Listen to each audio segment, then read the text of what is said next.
показахме ви ваденето на кръста от различни места в страната с участието на десетки мъже. Традицията беше спазена и в монтанското село Якимово с една особеност обаче. Там беше сам войната войн, там в студените води на местната река влезе само един човек. Кой е той? С него ще ни срещне Рени Христова. Рени, здравей! Добро утро от Якимово. Това е река Цибрица, в която влиза един единствен човек и той е с нас. Казва се Николай Найденов, обаче Ники. Добро утро. Обаче тогава бяха доста положителни температури. Сега, ако трябваше да скочиш, щеше ли да скочиш? Да, след че да скочим пак.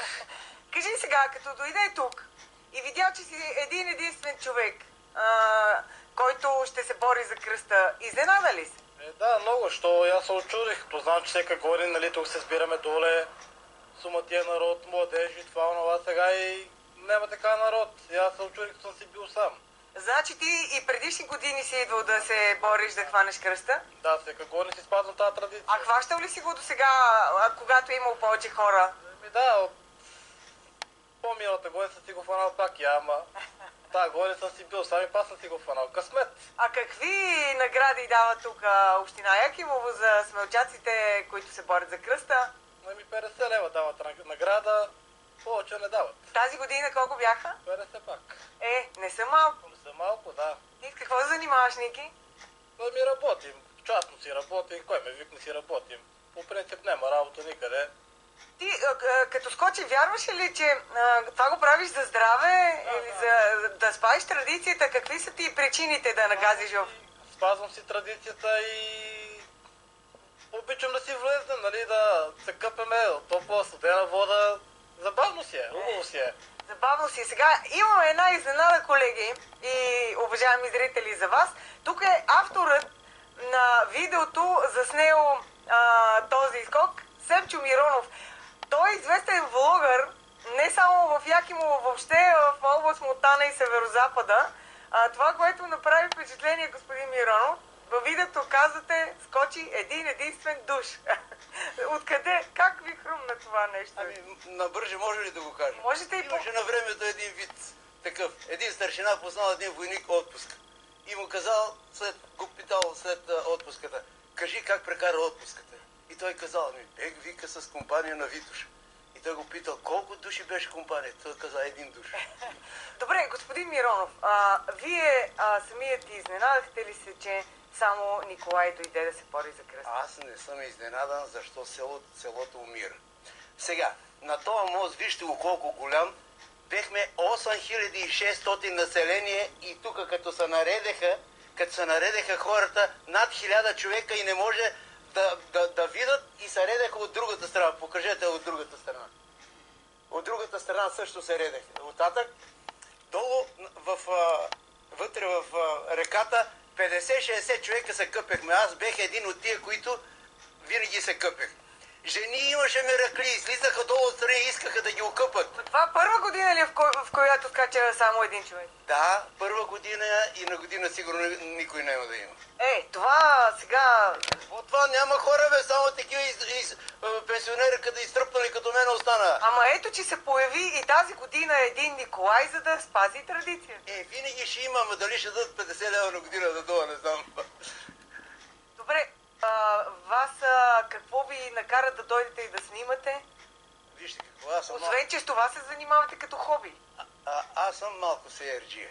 Да си го кажем така, истината да си кажем. Аз гледам да има сиер, да е весело и да се смеем. И сега тази сутрин, знаете ли тази сутрин колко добре ми беше? Станах и като видях, студ стана, снег заваля. А вие сте изхазим. Побеля и тока не спря. Най-важното, което е, че тока не спря. Добре, само сега ще се върнем към вас. Вие обещахте нещо да изпеете. Да ви представим и тъста на Николай Венцислав. Вие вярвате ли, че той като човек, който все пак е единственият спазил традицията, ще донесе здраве на цялото семейство, на къщата? Разбира се, че вярвам как. Това ни носи едно удовлетворение така. Няма болни при вас, нали? Не. И това заради Ники си го. Разбира се. Здрави.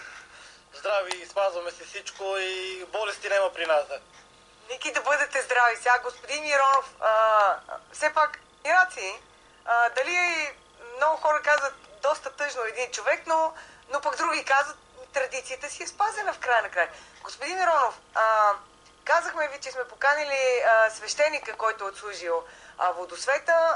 Той беше скромен, каза, че да, по-скоро няма да участва, но вие казахте, че знаете някакво песнопение, така ли? Абе, аз ще го заместим, бе, аз съм енциклопедия, бе.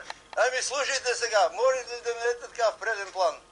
Отче наш, иже си на небесите, който е в земята и той на небето. Амин.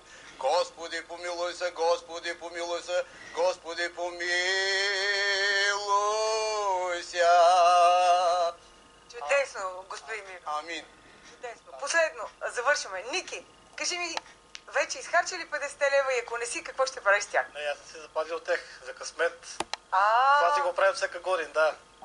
Много хубаво. Значи си събрал вече една прилича сума. Еми да. Два кръста имаме вече.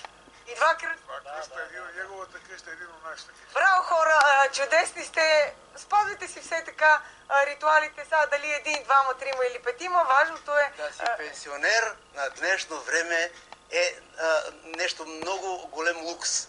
Какво му на пенсионера? Вчера пенсията си взех и сега съм доволен от това положение. Вие сте доволен от пенсията, те са доволни, че имат кръстове. Казвахме, благодарим ти, партио любима, че още те има. Ама сега за сглобка не можах да намерим риба. Ами, добре, колеги, както виждате, доста ни е забавно и весело в Якимово. Нека са здрави всички хора тук. Благодаря ви. А времето е студено и само мога тук вълци да видят. Ау, ау!